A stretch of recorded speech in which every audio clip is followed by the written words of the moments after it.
नमस्कार, स्वागत है साहित्यिक झरोखा चैनल पर। आज हम करेंगे कथेतर गद्य साहित्य व कथा साहित्य में अंतर संबंध। तो आइए देखते हैं। देखिए, सबसे पहले यहाँ पर बात करें तो कथेतर गद्य साहित्य और कथा साहित्य दोनों ही कौन सी विधाएं हैं? ये गद्य साहित्य की ही विधाएं हैं। कथा साहित्य जो कहानी है, कथेतर यानी जो कथा से अलग साहित्य, वो भी गद्य साहित्य लिखा जाता है, उसे कथेतर साहित्य कहते हैं। इसमें मुख्य अंतर यह है कि कथा साहित्य में कथा या काल्पनिक पात्रों, घटनाओं और स्थलों के माध्यम से कहानी कहने पर जोर दिया जाता है, जबकि जो कथेतर गद्य साहित्य है उसमें वास्तविकता पर आधारित विषय, विचार और अनुभवों को व्यक्त किया जाता है। यानी कथा में कल्पना का समावेश होता है, जबकि कथेतर गद्य साहित्य में कल्पना का समावेश ना के बराबर बल्कि वास्तविकता पर आधारित होते हैं, उनके जो विषय और विचार या अनुभव होते हैं। अब यहाँ पर बात करते हैं सबसे पहले कथेतर गद्य साहित्य क्या है। देखिए, इसकी खासियत अगर देखें तो ये वास्तविकता पर आधारित है। जो भी विषय है, जो व्यक्ति, घटनाएं या स्थल है, वो क्या है, वास्तविकता पर आधारित होते हैं कथेतर गद्य साहित्य में। दूसरा, इसमें विवरण दिया जाता है और उसका विश्लेषण किया जाता है।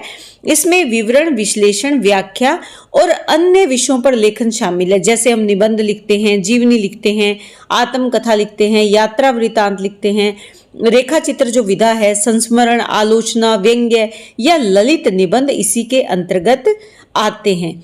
इन सब में किसी मुख्य विषय का विवरण दिया जाता है और फिर उसका विश्लेषण किया जाता है। जैसे हमने अभी की थी जीवनी, हमने अभी करी थी, उस जीवनी में हमने यही देखा था कि जीवनी किसकी है, शरत चंद्र की है और विष्णु प्रभाकर के द्वारा लिखी गई है और उनके जीवन का विवरण दिया गया है और उसका विश्लेषण किया गया है। अब अगर बात करें मुख्य उद्देश्य क्या है, तो इसमें कथेतर गद्य साहित्य का जो मुख्य उद्देश्य होता है वो है पाठकों को जानकारी प्रदान करना, विचारों की अभिव्यक्ति करना या अपने अनुभवों को साझा करना। ये क्या है, इसका मुख्य उद्देश्य रहता है। अब बात करते हैं कथा साहित्य की। तो कथा साहित्य में कल्पना का समावेश होता है। इसमें जो कथाएं या कहानियां होती है, मुख्य घटना होती है, पात्र होते हैं, जिस स्थान की बात की जाती है वो लेखक की कल्पना पर भी आधारित हो सकते हैं।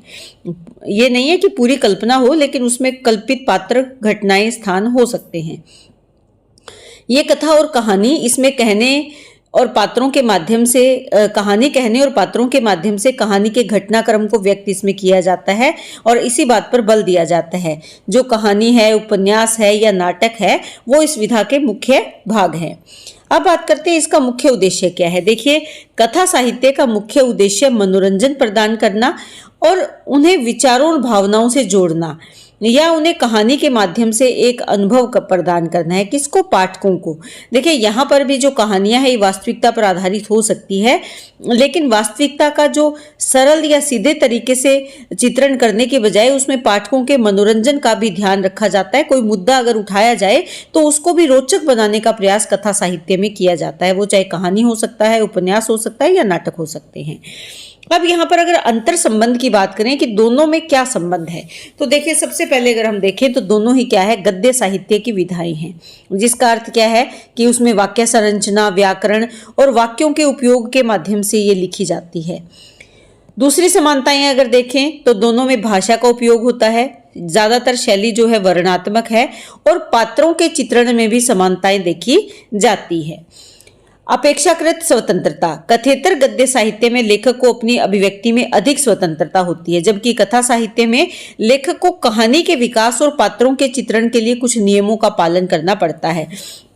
देखिए, हमने जो कथेतर गद्य साहित्य के बारे में जाना, उसमें कौन कौन सी विधाएं शामिल है। जैसे उसमें यात्रा वृतांत है, रेखा चित्र है, संस्मरण है, ये सब व्यक्ति के स्वयं के अनुभवों पर आधारित है, या आलोचना है, ये उसके व्यक्तिगत विचार है। तो यहाँ पर वो अधिक स्वतंत्रता का अनुभव करता है, जबकि कथा साहित्य में कुछ बंधन है, क्योंकि वहां पर कहानी को आगे बढ़ाने या पूर्णता प्राप्त करने के लिए उस कहानी के में रोचकता को भी ध्यान में रखना होता है और पात्रों के विकास को भी ध्यान में रखना होता है, जिससे कि घटनाक्रम को आगे बढ़ाया जा सके। इसमें विषय और उद्देश्य में भी अंतर है। देखिए, कथेतर गद्य साहित्य में लेखक किसी विशेष विषय पर जानकारी प्रदान करता है, उसका विश्लेषण करना और अपनी राय व्यक्त करने का प्रयास करता है। किसमें? कथेतर गद्य साहित्य में, यानी व्यक्ति स्वतंत्र है, लेखक यहाँ स्वतंत्र है अपनी राय को व्यक्त करने के लिए। जबकि कथा साहित्य में लेखक का उद्देश्य क्या है? पाठकों को कहानी के माध्यम से मनोरंजित करना या उन्हें विचार करने के लिए प्रेरित करना, यानी ऐसे मुद्दे उठाना, ऐसे सामाजिक, राजनीतिक, प्रशासनिक मुद्दे कि जिससे पाठक विचार करे, उस पर, उन मुद्दों को सुधार करने के लिए विचार करे ताकि उनमें बदलाव आ सके, सामाजिक स्थिति में बदलाव आ सके। उसके बाद निष्कर्ष की अगर बात करें तो कथेतर गद्य साहित्य और कथा साहित्य दोनों ही गद्य साहित्य की महत्वपूर्ण विधाएं हैं जो अलग अलग उद्देश्यों और तरीकों से पाठक को जोड़ती है। कथेतर गद्य साहित्य वास्तविकता पर आधारित है, जबकि कथा साहित्य में कल्पना का समावेश होता है। तो उम्मीद करती हूँ प्रश्न आपको बहुत अच्छे से समझ में आया होगा। अगर ये प्रश्न लॉन्ग क्वेश्चन में आता है, यानी बड़ा प्रश्न अगर बनाना हो, तो इन्हीं बिंदुओं को आप थोड़ा सा और विस्तार दें तो आपका प्रश्न अच्छे से तैयार हो पाएगा। बहुत बहुत धन्यवाद।